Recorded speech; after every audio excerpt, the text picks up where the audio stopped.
네, 오늘 주일 오후 예배에 오신 모든 성도님들을 환영하고 또 축복합니다.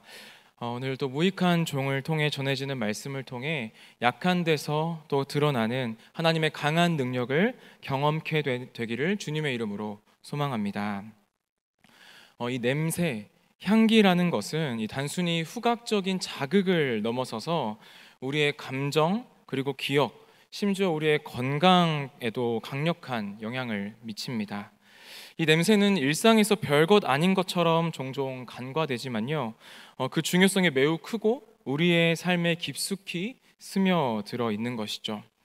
우리가 어떤 공간에 딱 들어갔을 때 처음 딱 우리의 코에 들어오는 냄새를 통해서 그 공간에 대한 이미지가 달라지기도 하고요. 어떤 사람이 이 지나가는 순간 어떤 향수 냄새가 딱 우리의 코를 스치게 되면 어떤 사람이 떠오르기도 합니다. 그리고 어떤 장소에서 나는 냄새가 나를 과거의 어떤 순간으로 순식간에 데려가기도 하면서 순간 나의 기분이 바뀌기도 하기 때문입니다. 오늘 우리가 함께 살펴볼 이 고린도후서 2장 14절부터 17절까지의 말씀은 우리의 삶을 송두리째 바꾸어 버린 한 가지 냄새, 바로 이 그리스도를 아는 냄새에 관한 말씀입니다. 우리 오늘 말씀을 통하여서 바울이 겪은 고난과 그 속에서 발견한 하나님의 승리, 그리고 그 속에 피어난 그리스도의 향기를 묵상해 보고자 합니다. 이 시간을 통해 우리 또한 바울이 경험한 이 그리스도의 승리를 느끼며 우리의 약함 속에서도 어떻게 그리스도의 향기를 전할 수 있는지를 우리 깊이 생각해 보기를 소망합니다. 먼저 오늘 말씀 12절과 13절 말씀을 같이 읽도록 하겠습니다. 시작. 내가 그리스도의 복음을 위하여 드로아의 이름에 주 안에서 문이 내게 열렸으되 내가 내 형제 디도를 만나지 못하므로 내 심령이 편하지 못하여 그들을 작별하고 마게도나로 갔노라. 아멘. 이 바울은 에베소에서의 사역을 마무리하고요, 새로운 길을 가고자 할 때 드로아로 가게 되었습니다. 그런데 이 드로아로 향하는 바울의 마음은 매우 복잡했습니다. 왜냐하면 이 자신이 사랑하는 고린도 교회의 문제들이 이 바울의 마음을 짓누르고 있었기 때문입니다. 고린도 교회는 당시 많은 문제들로 혼란을 겪고 있었습니다. 신앙생활의 여러 가지 도전과 또 혼란을 겪으면서 분파 문제, 음행 문제, 우상 숭배의 문제, 또 방언의 은사로 인한 혼란, 그리고 부활에 대한 의심 등의 이 여러 가지 문제로 어려움을 겪고 있었던 것입니다. 이 모든 문제는 이 고린도 교회가 바울이 아주 애정을 쏟았던 교회였기 때문에 더욱 큰 마음의 부담이 되었을 것입니다. 이 바울은 이러한 문제들을 해결하기 위해서 이 고린도 전서와 고린도 후서 사이에 이 눈물의 서신이라는 편지를 보냈습니다. 이 서신은 이 고린도 교회를 향한 바울의 엄중한 경고와 또 징계의 요구를 담고 있었습니다. 사랑의 마음으로 이게 모진 말을 했지만 그들이 어떻게 그것을 받아들였을지 걱정되는 그런 마음과 함께 그가 보낸 서신의 결과가 어떻게 됐을지를 걱정하며 디도를 통해서 그 소식을 듣고자 했습니다.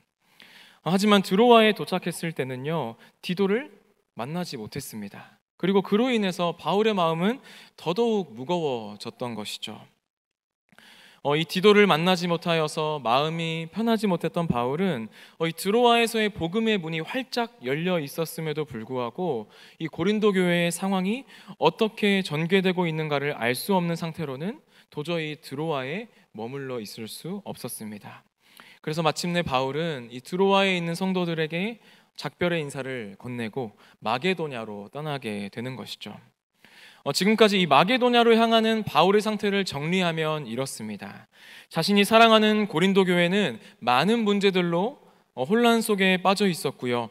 이 바울이 급하게 고린도 교회를 방문했으나 문제를 해결하기는커녕 심한 모독을 받고 돌아와야 했고, 또 바울은 징계 요구를 담은 눈물의 서신을 고린도 교회에 보내야만 했습니다. 이러한 과정을 겪으면서 이 바울은 깊은 마음의 고통을 겪어야 했고, 엎친 데 덮친 격으로 디도를 만나려고 드로아까지 갔는데 디도를 만나지 못해 마음이 안정되지 않아 할 수 없이 마게도냐를 향하여 먼 거리를 또 걸어서 가야만 했습니다. 지금 바울의 상황은 어떻습니까? 뒤로 물러설 수도, 그렇다고 앞으로 무작정 나아갈 수도 없는 그러한 상황에서 단지 디도라도 만나봐야겠다는 그러한 간절한 생각으로 마게도냐로 발걸음을 옮기고 있는 것입니다. 사랑하는 성도 여러분, 우리도 때론 이러한 상황들을 겪곤 합니다. 앞을 보아도 우리에게 나아갈 길이 없어 보이고, 또 뒤를 돌아보아도 되돌아갈 길이 없어 보이고, 왜 이렇게 나한테 안 좋은 일만 생겨나는지, 심지어 우리가 하나님의 일을 하는데도 도저히 이러한 상황이 나아지지 않는 것 같은 답답하고 어려운 그러한 상황이 우리의 삶 가운데에 계속해서 펼쳐지는 것이죠. 그러나 바울은 이러한 고통스러운 상황이었음에도 불구하고요, 14절에 갑자기 하나님께 감사의 노래를 부르기 시작합니다. 우리 14절의 말씀을 같이 읽어보도록 하겠습니다. 시작. 항상 우리를 그리스도 안에서 이기게 하시고 우리로 말미암아 각처에서 그리스도를 아는 냄새를 나타나게 하시는 하나님께 감사하노라. 아멘. 이 구절은 바울의 깊은 신앙의 고백을 보여줍니다. 우리가 방금 읽은 이 14절에는요, 바울이 하나님께 드리는 두 가지 이 감사의 제목이 담겨져 있는데요. 첫 번째로는요, 항상 우리를 그리스도 안에서 이기게 하신다라는 것입니다. 이기게 하신다는 이 표현은 로마 군대가 전쟁에서 승리한 후에 행진하는 모습을 묘사하는 말입니다. 로마 군대가 이 전쟁에서 승리하고 돌아오게 되면 그들은 로마의 거리를 행진하며 자신들이 겪은 이 승리를 마음껏 축하했습니다. 이 행진은 매우 장엄한 행사로 이 군인들이 이 승리의 기쁨을 만끽하며 이 로마 시민들 앞을 지나가는 그러한 행사였던 것이죠.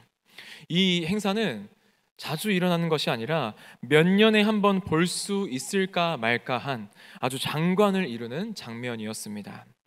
이 행진은 로마에서 가장 크고 장엄한 행렬로 적군에 대한 확실한 승리를 선언하는 그러한 행사였던 것입니다. 바울은 지금 이 승전 행진의 이미지를 지금 가져와서 사용하고 있습니다. 바울에게 있어서 이 승리의 행진의 주인공은 누구이실까요? 바로 하나님이십니다. 바울은 이 로마의 승전 행진의 이미지를 사용하여서 그리스도께서 우리를 항상 승리로 이끄신다는 사실을 표현하고 있습니다. 승전 행진을 하는 행렬 속에서 바울은 그 승전한 군대의 군사로 끼어서 같이 행군을 하고 있는 것이죠. 바울은 그간의 자신의 선교 여행을 다 돌아보면서 그 여정이 적들을 확실하게 제압하는 승리의 여정임을 선포하고 있는 것입니다. 그래서 14절을 보시면요, 바울이 자신이 겪어온 승리가 어느 정도라고 말씀하고 있습니까? 네, 우리 노란 글씨로 표시되어 있는데, 네, 항상 우리를 그리스도 안에서 이기게 하신다라고 말합니다. 모든 전도의 여정 가운데 한순간도 패배 없이 전부 승리했음을 선포하고 있습니다. 그런데 우리가 앞서 살펴봤던 바울의 상태는 어떻다고 말씀드렸습니까? 자신이 사랑하는 이 고린도 교회에는 여전히 많은 문제가 있었고, 그곳을 방문했지만 심한 모독을 받고 돌아와야만 했고, 사랑하는 고린도 교회를 포기할 수 없어 아버지의 마음으로 징계 요구를 담은 눈물의 서신을 보내야만 했습니다. 그 과정 가운데 바울은 깊은 마음의 고통을 받아야만 했죠. 바울은 그 고통 속에서 자신이 힘에 겹도록 심한 고난을 당하여 살 소망까지 끊어진 상태, 그리고 내가 사형 선고를 받은 것처럼 힘들고 또 어려운 사역의 과정을 지나고 있다라고 말을 합니다. 그러나 이 바울은 이러한 고통 속에 몸부림치는 순간에도 어떠한 고백을 하고 있습니까? 나의 그 모든 순간이 다 항상 승리의 순간이었다라고 말합니다. 놀라운 고백이죠. 어디서 이러한 고백을 할 수 있는 힘이 나올 수 있었을까요? 그 힘의 원천이 14절 상반절에 나와 있습니다. 우리 노란 글씨만 한번 읽어볼까요? 다시 시작. 항상 우리를 그리스도 안에서 이기게 하시고. 아멘. 바울이 내가 항상 승리했다고 선포할 수 있는 비결이 무엇이라고 말씀하고 있습니까? 그리스도 안에 있는 것입니다. 바울은 정말 많은 마음의 문제, 현실적인 문제, 사역적인 문제가 있었지만 그 모든 것을 다 어디 안에 두었습니까? 그리스도 안에 두었습니다. 사랑하는 성도 여러분, 우리는 여기서 성도가 항상 승리를 할 수 있는 비결을 배울 수 있습니다. 그것이 무엇입니까? 우리가 항상 그리스도 안에 거하는 것입니다. 우리가 아무리 약하고 낙심되고 고난 가운데 있다 할지라도 그리스도 안에 있으면 대장 되신 주님이 우리가 그 약한 그때에 그분의 강함을 드러내셔서 승리를 거두시며 우리의 약한 부분까지도 모든 것이 합력하여 선을 이루게 하시는 승리로 이끄신다는 것입니다. 바울의 전도 여행을 살펴보면요, 그 여정이 이 사실을 그대로 증거합니다. 바울이 회당에서 복음을 전파하면 많은 대부분의 유대인들이 바울을 증오하고 핍박하기 시작해서 바울은 회당에서 쫓겨나게 됩니다. 그렇게 쫓겨나면 그때부터 폭발적인 이방인에게 복음을 전파할 수 있고요, 그걸로 인하여서 이방인 개종이 이루어지는 것이죠. 그리고 바울을 감옥에 가두면 감옥에 있는 죄수들과 간수가 회개하고 돌아오고요, 한 도시에서 쫓겨나면요, 다른 도시에 가서 또 새로운 사람들에게 복음을 전하는 계기가 그때 일어나게 됩니다. 비록 바울이 자신이 처한 상황에서 여러 어려움들을 겪고 있었지만 그는 그리스도 안에서 이미 승리한 사람으로서 하나님께 감사의 제목을 올려드리고 있는 것입니다. 사랑하는 성도 여러분, 우리가 처한 상황이 아무리 어렵고 힘들다 할지라도 그리스도 안에서 우리는 항상 승리할 수 있습니다. 그 승리는 우리의 힘이나 능력으로 이루어지는 것이 아니라 오직 하나님께서 우리에게 주시는 승리이기 때문입니다. 우리는 이미 그리스도 안에서 영원한 승리를 약속받았으며 그 승리가 우리의 모든 삶을 주관하고 있습니다. 지금 내가 어떠한 상황 가운데 처해 있더라도 항상 그리스도 안에 거하며 하나님께서 주시는 그 영적인 승리를 매일 맛보며 살아가는 우리가 되기를 주님의 이름으로 소망합니다. 이 바울이 드리는 두 번째 감사의 제목입니다. 우리 한번 같이 읽어볼까요? 시작. 우리를 통해 그리스도를 아는 냄새를 나타나게 하신다는 것입니다. 하나님께서는 우리를 통해 그리스도를 아는 냄새를 드러나게 하십니다. 바울은 우리 15절을 보시면 15절에서 자신을 비롯한 모든 성도들이 다 그리스도의 향기라고 표현합니다. 여기서 이 그리스도의 향기는 바로 복음의 향기를 말하는데요, 우리 다시 한번 이 로마군의 승전 행렬 이미지를 떠올려 봤으면 좋겠습니다. 이 로마군의 승전 행렬 안에는 사제들도 속해 있었습니다. 그들의 역할은 무엇이었냐면 향을 피우는 것이었죠. 그래서 이 승전 행렬이 이루어지는 곳곳에는 이 사제들이 피우는 이 향냄새가 가득하게 되었고 그 향내는 그 로마 시내 전체에 퍼지게 되었습니다. 그리고 이 향내는 승리의 냄새로 여겨지게 되었죠. 바울은 이러한 향내를 그리스도를 아는 냄새에 빗대어 말하고 있습니다. 이 그리스도를 아는 냄새는 예수 그리스도의 죽음과 부활에 대한 내용, 곧 복음을 의미합니다. 이 복음이 바울을 비롯한 초대교회의 많은 사역자들을 통하여서 이 향내가 퍼져나가는 것처럼 퍼져나가는 것입니다. 그리고 이 복음이 퍼져나가는 곳곳마다 많은 사람들이 죄와 사망의 권세를 끊고 예수를 주로 고백하는 놀라운 일들이 일어나게 되었던 것입니다. 이 사제들이 피우는 향이 차별 없이 온 로마 거리에 퍼져가서 행진을 구경하는 모든 자들에게 차별 없이 전달되었던 것처럼 이 복음 또한 똑같습니다. 복음을 전하는 사역자들은 특정한 사람들에게만 그리스도의 복음을 전하는 것이 아니라 성별, 인종, 계층에 상관없이 모든 사람들이 다 들을 수 있도록 이 복음을 전했던 것이죠. 그렇게 이 유대인이나 이방인이나 종이나 자유자나 남자나 여자나 모든 사람들이 이 그리스도의 복음을 듣고 주님을 영접하는 열매를 하나씩 맺어가게 되었던 것입니다. 그래서 이 일을 또한 각처에서 일어났다고 14절은 말하고 있습니다. 바울을 비롯한 이 모든 사역자들이 가는 곳곳마다 예외 없이 이러한 일들이 일어났다는 것입니다. 하나님이 모든 곳에서 사단의 권세를 짓밟으시고 승리를 선포하셨습니다. 그렇다면 이 그리스도를 아는 냄새는 우리에게 어떠한 결과를 가져오는 것일까요? 우리 15절과 16절을 함께 읽도록 하겠습니다. 시작. 우리는 구원받은 자들에게나 망하는 자들에게나 하나님 앞에서 그리스도의 향기니 이 사람에게는 사망으로부터 사망에 이르는 냄새요 저 사람에게는 생명으로부터 생명에 이르는 냄새라. 누가 이 일을 감당하리요? 아멘.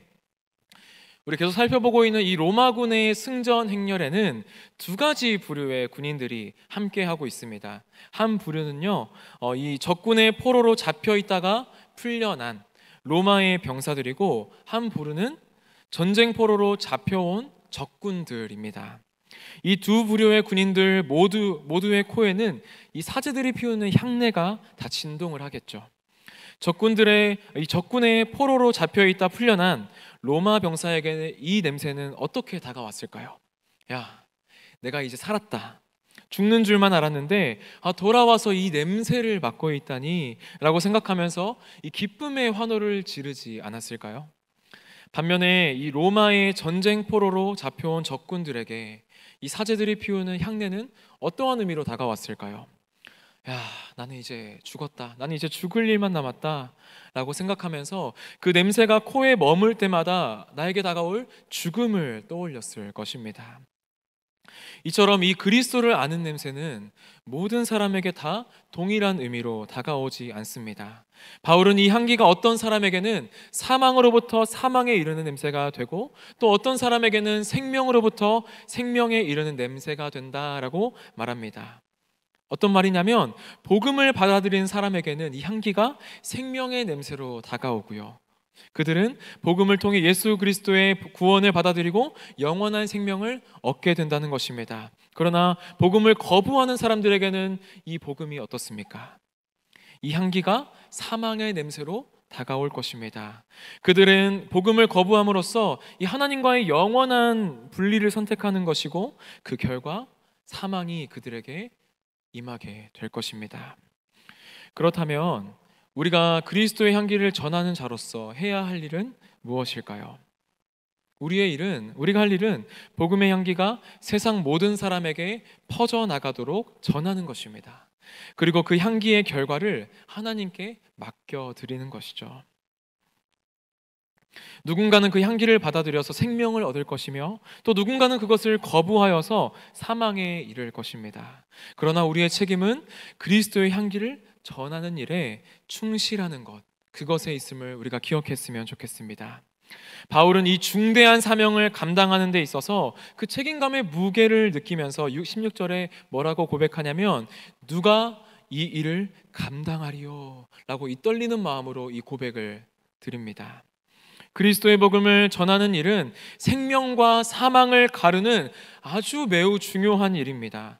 바울은 자신이 전하는 이 복음이 사람들의 영혼에 미치는 영향을 너무나 잘 알고 있었고, 그 사역의 무게를 잘 느끼고 있었던 것입니다.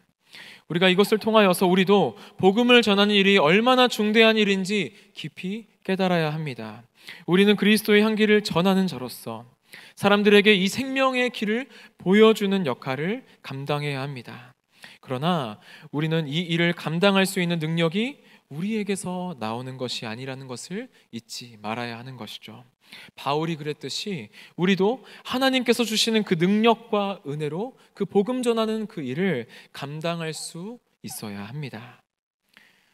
사랑하는 성도 여러분, 이제 말씀을 정리합니다. 오늘 말씀을 통하여서 우리는 연약하나 그리스도 안에서 승리할 수 있다는 사실을 다시 한번 우리는 확신하게 됩니다. 고린도후서 전체를 통하여서 바울이 계속해서 반복하고 강조하고 있는 것은 인간의 연약함을 통하여 하나님의 강함이 드러나게 된다는 것입니다. 바울은 자신이 약할 때 그리스도의 강함이 드러나게 된다고 고백합니다. 마치 이 십자가 후에 부활이 있었던 것처럼 말입니다. 그래서 이 바울이 그리스도의 향기를 전할 수 있었던 이유는 그의 능력이나 강함 때문이 아니라 오히려 그의 약함 속에서 하나님의 강함이 드러났기 때문입니다. 바울은 자신의 연약함을 기꺼이 인정하고 그 안에서 하나님의 능력이 온전히 나타나도록 하였습니다. 사랑하는 성도 여러분, 우리도 마찬가지입니다. 우리도 각자가 다 연약한 존재입니다. 때로는 우리가 복음을 전하는 일에 부족함을 느끼고 또 두려워할 때가 있습니다. 그러나 그 순간이야말로 하나님의 능력이 나타날 때입니다. 우리의 약함 속에서 하나님의 강함이 드러나며 그리스도의 향기가 피어나기 때문입니다. 그렇기 때문에 우리는 우리의 삶은 그리스도의 복음을 전하는 도구가 되어야 합니다. 우리가 어디에 있든지 무엇을 하든지 우리의 삶을 통하여서 그리스도의 향기가 전해지기를 기도해야 하는 것이죠. 그것이 그리스도의 향기를 품은 우리에게 맡겨진 사명이기 때문입니다. 우리의 약함 속에서 하나님께서 일하셔서 그리스도의 향기를 퍼뜨리는 삶이 모두가 다 되시기를 간절하게 권면드립니다. 특별히 우리는 새생명 축제를 앞두고 있습니다. 다가오는 이 새생명 전도 축제는 우리가 이 그리스도의 향기를 세상에 퍼뜨릴 중요한 기회입니다. 우리는 여전히 연약하지만 이 연약함을 핑계로 이 중요한 기회를 멈출 수 없습니다. 오히려 우리의 약함 속에서 일하시는 하나님의 능력을 신뢰하며 이 생명의 복음을 세상에 전파해야 합니다. 그래서 우리 지금 모여 계신 우리 모든 분들을 포함하여서 우리 제2가족 모든 분들께서 이 새생명 전도축제를 준비하며 우리의 가정, 직장, 학교, 지역사회에서 그리스도의 향기를 전하는 복음의 증인이 되시기를 주님의 이름으로 소망합니다. 제가 마지막으로 24절의 말씀을 읽고 마치도록 하겠습니다. 마음으로 같이 읽어주시면 좋을 것 같아요. 항상 우리를 그리스도 안에서 이기게 하시고 우리로 말미암아 각 처에서 그리스도를 아는 냄새를 나타나게 하시는 하나님께 감사하노라. 아멘. 이 고백이 우리의 삶 속에 실현되기를 소망하며 이번 새생명 축제를 통해 여러분이 그리스도의 향기를 더 널리 퍼뜨리는 증인이 다 되시기를 주님의 이름으로 소망합니다. 아멘.